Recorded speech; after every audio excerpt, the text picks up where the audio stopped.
Hey guys, Tyler from Duelcaster here. Welcome to the third and final October 2017 Duel Commander League match.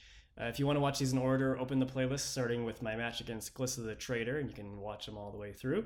Excuse my voice here. I had food poisoning in Malaysia a couple days ago, and I'm still kind of getting over that, so yay, fun times. Anyway, I'm sticking with Arcum. For this last match here, I'm playing against Selvala, Heart of the Wilds. These are both, I would say, turn 4 combo decks. Mine being a little bit more consistent, but Selvala really explosive as well. And just a reminder, if you want to get involved in leagues like this, the best way to do that is to join the Duel Commander Discord channel. There'll be a link in the video description. With that said, let's get on to the match.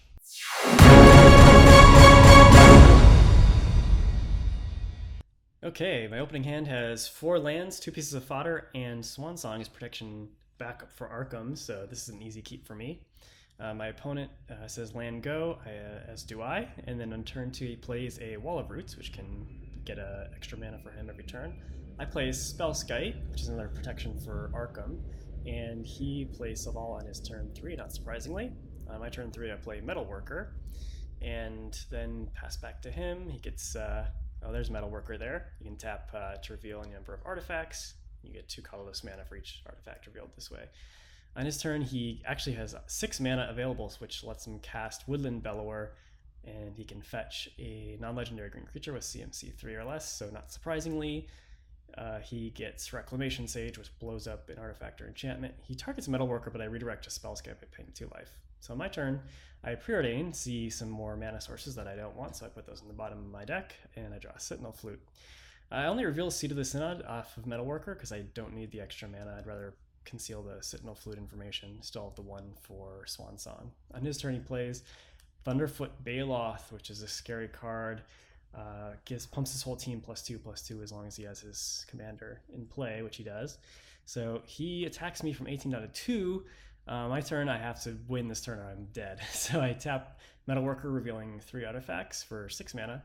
Then I sack the Metalworker to get the best card in the deck, Paradox Engine. Then I play Sentinel Flute, tap it for 0 to get Ornithopter.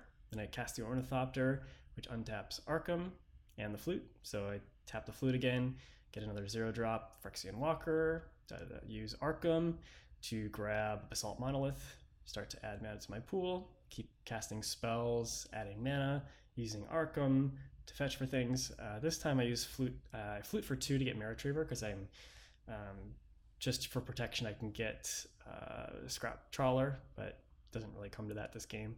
I get Rings of Bright Hearth, and then the combo with Basalt Monolith gives me infinite mana. My opponent already knows that I have Walking Ballista as a kill condition, so he scoops. Game 2, I have a little sketchy hand here with 1 hand and a Gataxian Probe, which is tempting, but with Sentinel Flute, it's not good enough for me. So I mulligan, see 2 lands of Preordain and some fodder, so that sounds good. And I scry an Ensnaring Bridge, or I see an Ensnaring Bridge rather, which is a really good card against his primary win condition, it seems, which is attacking with huge creatures. So I decided to keep that on top. He leads off with the Llanowar Elf on turn 1. And I preordain, I see 2 lands, and I decide to keep those. He plays a turn 2 Selvala on the play, so I'm quite behind right now, it seems. But I play my Mirror Retriever.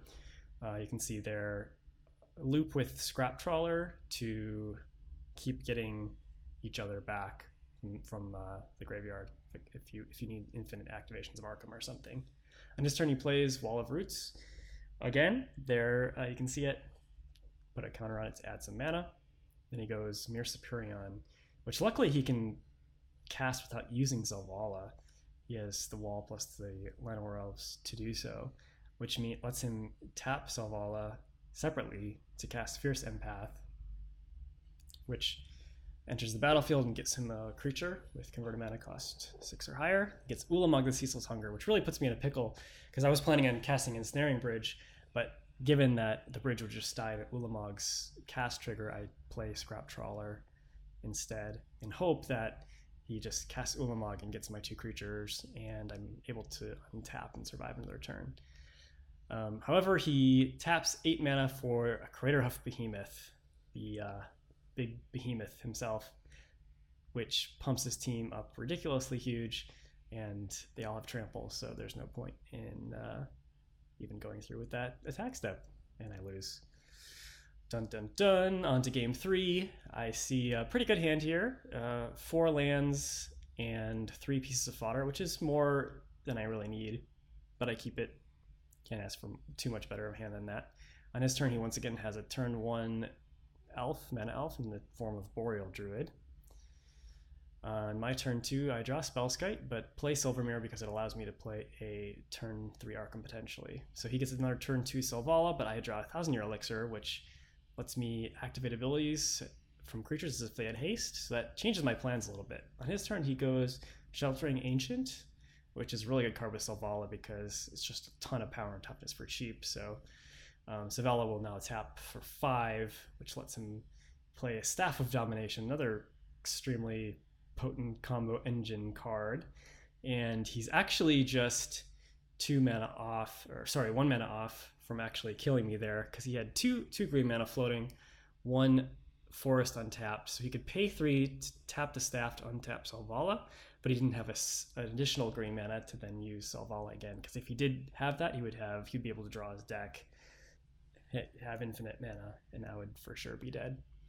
My opponent scoops there. I think he assumes that with Arcum having haste and me having a piece of fodder already, that I'm going to just for sure win, which is true, but actually I would need another piece of fodder to really go off with Paradox Engine. But I'll take it. So the end, that was the last game the last match of the league. I end up 2-1 in matches, and that's good enough for second place. The actual winner was the opponent I just faced there, with Selvala. He ended up with 13 points to my 12. So just barely edged me out, and even though I beat him, he had a better record against the field, so with the tiebreakers and everything and the extra points. So yeah, it was a fun league. Like I said, if you want to join in the next one, be sure to get on the Duel Commander Discord channel. There'll be a link to that in the video description. Thanks for watching, guys, and see you later.